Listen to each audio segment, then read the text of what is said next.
It's another Tuesday night, and this is Crazy Chris's Rants. We're going to get right into this. It may be a little bit longer than usual, may not be. It's hard to tell.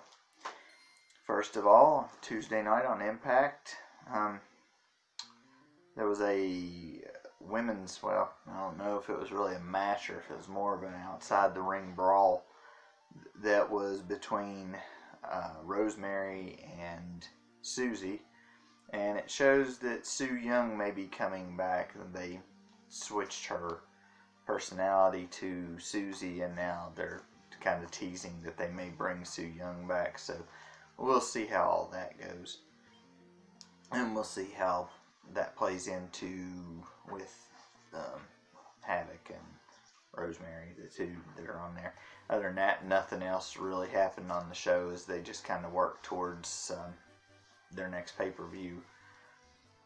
In NXT, the Undisputed Era lose by disqualification to Ciampa and the Broserweights. The Broserweights are the official name for the tag team that I spoke of last week. They're actually called the Broserweights. And after the match, the Undisputed Era, that's why they won by disqualification, is because they it was a 4-on-3 beatdown, and the Velveteen Dream comes back, and he returned, and him and Ciampa and the Broserweights stood tall after the match, or after the beatdown, and they were standing tall in the ring while the Undisputed Era was looking on. Wednesday night, also on AEW, there was really nothing that went on, just storylines just kind of going on. Nothing really. Mainly the only thing that happened was one of Chris Jericho's Inner Circle people got, he was wrestling Moxley, and Moxley got him in the ring, had the keys for the vehicle that was a few weeks ago that was offered to him, and he kind of jabbed him in the eye. I guess the eye for an eye thing was going on there, and they just kind of wanted to do that, and just kind of push the storyline along.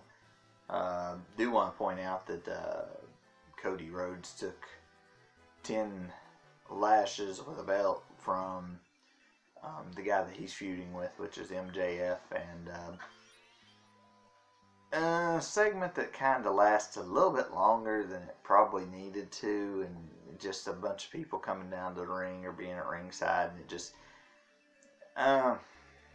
I know they're trying to build a story and everything, but I'm not real sure that we really needed the segment to emphasize what was going on or anything like that. I'm not real sure what they thought they were going to do with that anyway. But that's, it's building up to the match. So also, in NBA news, Andre Iguodala headed to Miami. He'd been wanting to be traded from Memphis to anywhere, and so he goes to Miami. Memphis didn't really they got a lot of people in the trade, but nobody really, a couple of prospects and draft picks of that nature for, Iguodala, who's kind of an aging NBA player, but he still has, I believe he's still got probably a few good years left in him anyway. So we'll see what happens with him in Miami. He goes over there, and we'll see if he can make them any better. They kind of expect him to make an impact as soon as he gets there, maybe bring some experience to that team. Also, Tom Izzo, who is the Michigan State college basketball coach, who's pretty well known. He was whining the other day about the fans talking trash about his players on social media. And my gripe with this is that if somebody's talking trash about you on social media, I mean, the solution's real simple. Everybody always says it's not real simple. It's real simple.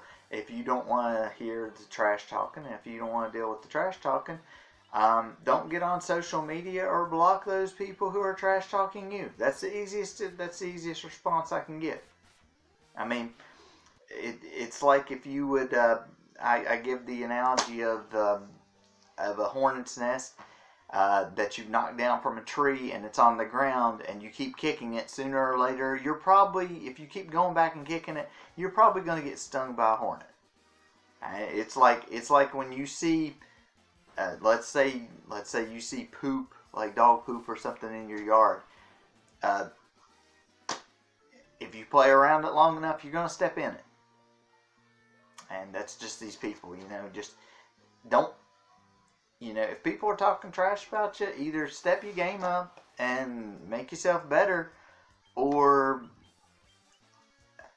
just ignore them. I mean, people run off at the mouth a lot of the time. A lot of people run off at the mouth a lot of the time. And like I told people, best thing to do is just ignore or just, do better. One or the other. I mean, it's not a hard solution. There was a car crash, I believe a little bit before the Kansas City Super Bowl parade started. There was a car crash. Credit the cops for actually making sure that nobody really got injured in a chase that they had with this individual, and they were able to arrest the individual, and but credit them to the quick response that they had to this individual, and that they were able to stop them before any bystanders were hurt or injured. You never want to see these type of things, but they do happen, and people end up going crazy. So sometimes just end up doing just really crazy stuff, and you never really know why sometimes. So let's see, SmackDown on Friday night, Roman Reigns, he's gonna face Baron Corbin in a steel cage, is what we found out. Hopefully this feud is getting ready to come to an end. It's getting to be a little bit stale with the dog food and the Falls Count Anywhere match. So hopefully this will be towards the end of this feud. It has kind of carried on a little bit too long, and hopefully we're going to end it in this. Goldberg was there also Friday night, and they were asking him who was going to be next, and The Fiend or Bray Wyatt, whichever one you want to call him. He shows up. He starts talking trash, kind of cutting a promo with Goldberg as Goldberg's being interviewed. Goldberg pretty much says he's next, so I'm not real sure if they're going to make a Goldberg versus The Fiend match. It would be kind of interesting to see, but I don't know if they're willing to pull the trigger.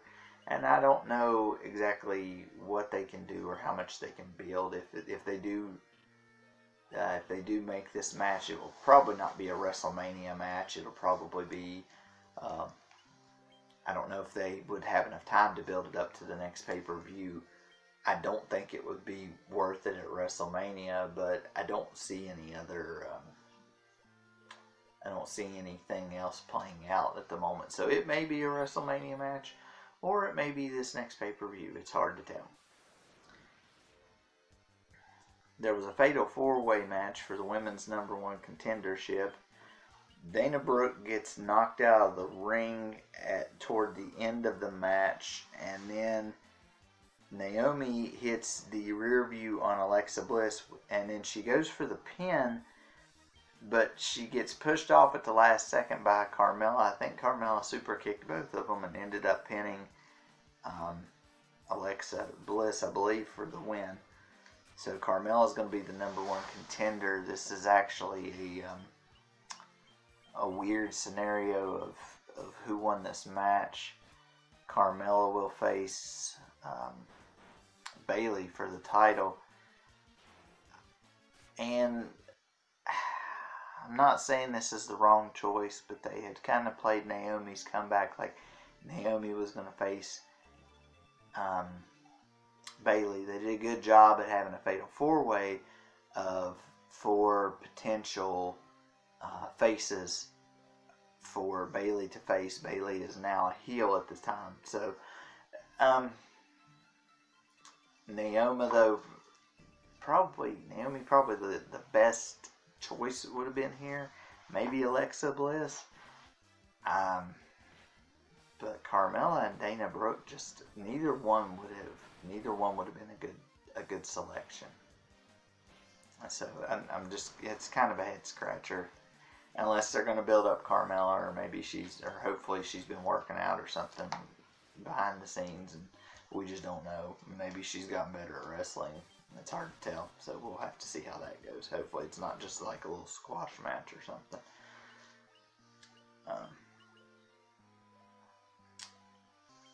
And WVU fans are not going to like this again either.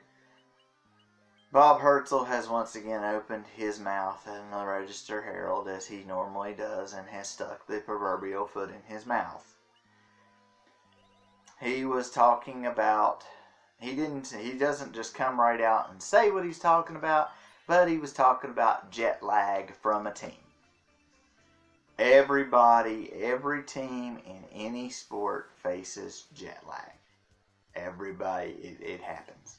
There are teams, because there's always going to be hockey, basketball, baseball. These people play 80-some games, 160-some games, and, they end up going on a plane. You may be in Los Angeles one night, you may be in New York the next. And it's just jet lag, but you have got to come ready to play no matter where you're at, no matter who you are. You have to come ready to play. You cannot use jet lag as an excuse to lose a game. You cannot use it to lose a game. I know there are different teams that do claim, jet lag, and we were tired, and we weren't ready. No, the fact was you weren't ready, but you need to do as good as you can. And, he's sitting there and he's like, well, one team, whenever I saw them, was this, one team was that. Well, don't blame the jet lag on if you lose a game. You lost a game against, technically, I'm not even insulting them. You lost a basketball game against Oklahoma. Oklahoma, not really a bad basketball team. Not really. Some of these other teams, not really bad basketball teams, that WVU has lost to. Some of them are not bad. Like I said, they took one bad loss, but, a lot of them, you lost to opponents that were pretty good teams. And, there's no shame in that. But don't use different stuff as an excuse as to why you lose. Just don't do that. Just say, look, we lost because we lost or we didn't play good. Don't make up excuses. That's all I'm saying. Just don't make up excuses for why you lose. So, in the NFL, Phillip Rivers is going to be a free agent. The Chargers have pretty much parted ways with him. Be interesting to see if anybody picks him up, as he is older now, and I'm surprised he did not retire, or is not thinking of retiring at this point. I would have thought he would have retired. He's a pretty good quarterback. He throws temper tantrums. That's the only bad thing I can say about him. He throws temper tantrums, and he's not as good as he thinks he is. But, there's something to be said for a quarterback that stays with a team and never reaches a Super Bowl. You think about good quarterbacks that maybe didn't get to a Super Bowl. Anybody can correct me if I'm wrong here. I don't think Warren Moon ever got to a Super Bowl. There's a couple of them that got there but didn't quite win. Marino and Jim Kelly, different guys, that were quarterbacks in the league. And, just different teams ended up being just a little bit better this year and that year. So, but sometimes that gets overlooked. Sometimes these people are great quarterbacks. They never win a Super Bowl. Some of them get to a Super Bowl, don't win it. Some of them never get to a Super Bowl. So I guess it's better to maybe get there and not win it than to get there or than to not get there at all. But these guys, some of them have great records and great passing records. They just can't get there, because usually it's because of the pieces around them, that they don't that they might not get there. You got to have the right people there, and you got to have a run game, you got to have a pass game, and you got to have a good defense, and special teams doesn't hurt either. So you got to have all those things come together, and a good head coach doesn't hurt either. Good staff. So, because there's been a couple of teams that have not been what we would think to be Super Bowl teams or Super Bowl contenders, and they shock you all of a sudden, and they catch fire at the right time, and boom, you go on through. So, also Brady's going to be a free agent as well, and Patriots are saying that they will pay him $30 million to come back. But they are aware that he is weighing his options to see if he wants to go anywhere else or do anything else. So we'll see how both of those play out as the offseason rolls along. One quick side note: I was asked about the XFL, if I was going to cover it or not. I'm not going to cover the XFL right now. Because last time that the XFL was around, it only lasted for about a year, and I'm not going to try to cover something that lasts a little bit of about a year or so. Now, if they go into a second year, yeah, we might get into some of this stuff with them, and or if it catches a little bit of fire, we might try to do that. But right now, I'm not going on that yet. I think some of the same teams that were there the first time are there again. Watched a little bit of a game the other day. I didn't really see, they say there's different rules and things. I didn't really see too much difference, except for the coaches don't have challenges. And only the referees, I think, call for instant replay. So that's kind of different, but the rest of it's kind of. I'm not saying it's bad, but if they repeat what they did years ago when they tried this the first time, they'll fail again, and it won't be good. So hopefully they don't, and hopefully we can cover them next year. But like I said, just not going to put forth the effort of something that may fall short this year. So we'll see what happens on that. On Raw, Becky Lynch defends her title against Asuka. After the match, Lynch gets assaulted by Shayna Baszler from NXT. And a weird angle happens. Baszler spits out her mouthpiece, proceeds to bite Becky Lynch on the back of the neck, comes up with what looks to be blood all in her mouth. I don't think it's actual blood. I think it's staged, maybe packets or something like that. And they had where Lynch was. She looked like she was bleeding on the back of her neck. Even if this is a fake thing, it's a head scratcher. It really is. Are we doing this to get ratings, or why are we going this route? I'm not real sure why they're doing that. I would have been okay with the beatdown, but the biting thing just really just made it so odd and so weird that, it's just one of those things of, it's something I haven't seen for a while in wrestling, and why it was needed here or needed anywhere for that matter is beyond comprehension, and I just don't know what to say about it. I mean, it's just, it didn't really need to be there. It didn't enhance the show or anything. After having a tag match against the Street Profits, Mojo Rawley loses the 24/7 hardcore title to his tag team partner Riddick Moss, who beats him for the 24/7 title after the tag match, after they lost the tag match.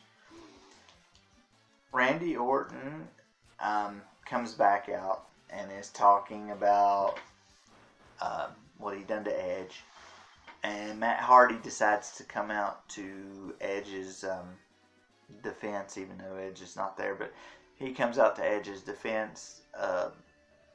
They jaw a little bit, they have a scuffle, Orton hits him with the RKO, uses the concerto like he did on Edge. So hits another one that way. That just kind of advances that on forward.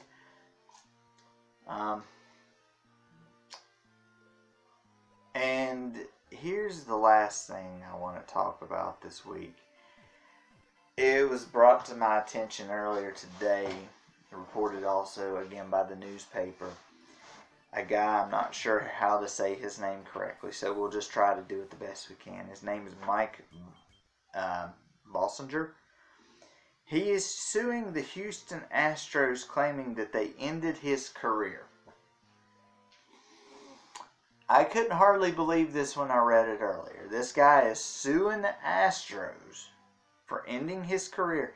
He is suing them. This happened when they were doing the sign stealing back in 2017 that they've already got in trouble for. He's suing them for ending his career. His thought process is that here's the story. He appeared in a relief appearance against the Astros in a game that was already decided. I mean, the score was already I think 12 or 13-7. And, he gave up, a couple runs, a couple walks, and things like a couple hits. And the day after this loss, where he was getting beat already,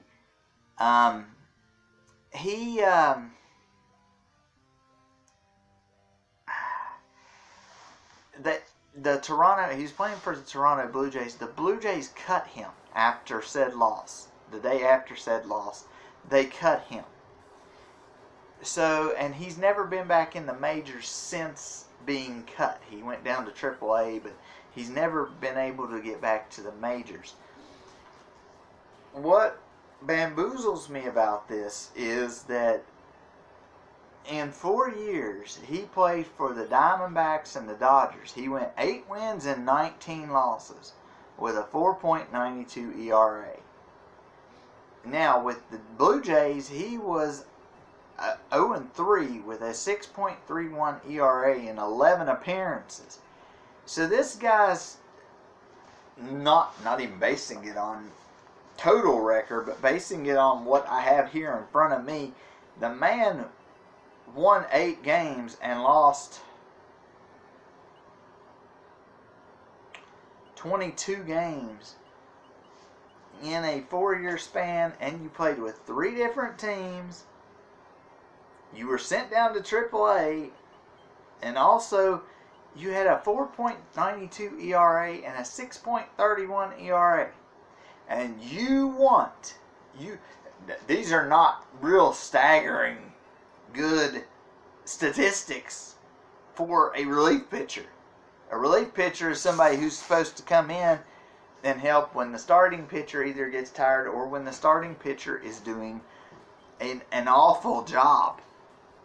And it was like you were already losing the game against the Astros anyways. You were just sent in to try to finish and do damage control, and they just busted him up. I don't care if you're still on signs or not.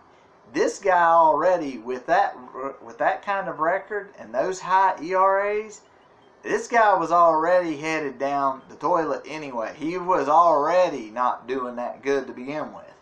He was already not playing well to begin with. The fact that the Astros got so many runs and walks and everything else on him, that's irrelevant to the situation. They didn't end his career. His career was over before that. Your career was over before that night. It was done before then. You can make up all the junk that you want. We'll have to see what the court decides, but I'm thinking this is a no-brainer. They didn't end your career. Now I could see, like, if you were playing hockey or football or something and somebody targeted you and, like, took out your leg and ended your career with an injury. I can see something like that, and I can see you suing a company for, like, negligence and things of that nature. But when you're already doing bad and then you do worse and you get cut and you get sent down, and you're trying to blame a team that we would have never heard from this guy had the Astros not got caught on the sign stealing. We'd have never heard from this guy. We'd have never heard who he was. We'd have never heard anything about it. We wouldn't have heard anything. People look for people to be in the spotlight, and then when they're in the spotlight or when they're down, they try to kick them when they're down. And that's what this guy's trying to do. He's trying to kick the Astros while they're down. Yes, sign stealing shouldn't have been done. Shouldn't have been done. I'm not going to dispute that. You should not cheat in sports. You shouldn't. It happens, but it shouldn't. But for you to blame your terrible career that was probably already over by that time on a team because of something like this, that boggles my mind. And what would even more boggle my mind would be if the judge in this case takes his side. That would boggle my mind even more. To me, this is an open and shut case. You don't get the money that you're trying to get from that team because that team didn't end your career. Your career was heading down anyway. You were probably going to get canned here in the next little bit right after that because you just couldn't play baseball. That's the deal. You just couldn't play baseball. And like I said, it'd be a head scratcher if he would actually win in the court. And it may well happen because, well, let's just face it, stuff that's not supposed to happen does happen. So we'll see. But we'll see what happens on that. We'll try to keep an eye on that. I didn't get to do Friday night fisticuffs last Friday night because I was at work a little bit late. Hopefully get to do them this next week. I'm going to try to stream 2 games. I might only be able to do 1. I'm not sure. I'm thinking of doing the Aliens vs. Predator arcade game, which is one of my favorites. And then I also found another beat 'em up that I had heard about, but I had never tried before. It's called Cadillacs and Dinosaurs. Went through it, and I liked it pretty good. It kind of reminded me of Final Fight a little bit.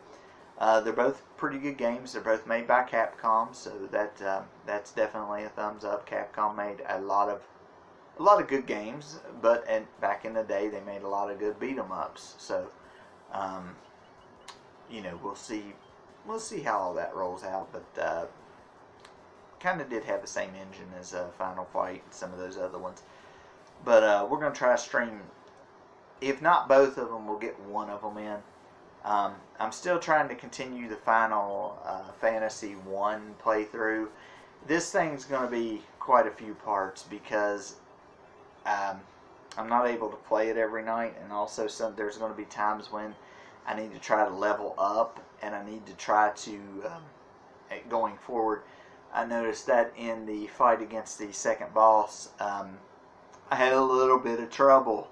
And I wasn't really able to just run through like I wanted to or like I thought I was going to. And that was the main that was kind of a problem. So going forward, we need to kind of figure out what we're going to do. The advanced version does have 4 bonus dungeons that open up when you defeat the 4 fiends. You can go in those and get different items and things that make the game a little bit. It adds structure and kind of different stuff to the game. If you see me go through 3 of the other ones on the playthrough and not a specific one, that specific one has 2 bosses at the end of it that whenever I first played them, I was up to level 99 and had the best armor and everything else in the game, and I was still having trouble with the 2 said bosses, and that's the only way that you can get out of that area is to beat the bosses. And it took me roughly 45 to 47 minutes to kill one of them.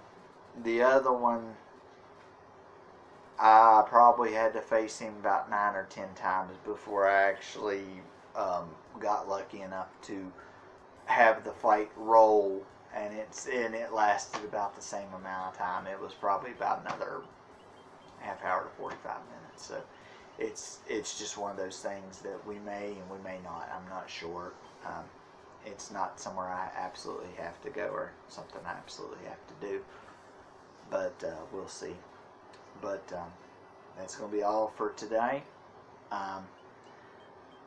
Well, let me add one more thing. Jim has brought to my attention that there's some of these people that are with this virus, flu and stuff that's going around over in China, and now it's kind of spreading a little bit, that people kind of got in quarantine, and I think a lab person that was working in a bio lab got escorted out by a government. I'm not 100% sure on all these things. Like I said, I was trying to read what was sent and what was going on, and it's just more worried about the virus and stuff itself than most of the stories coming out. Just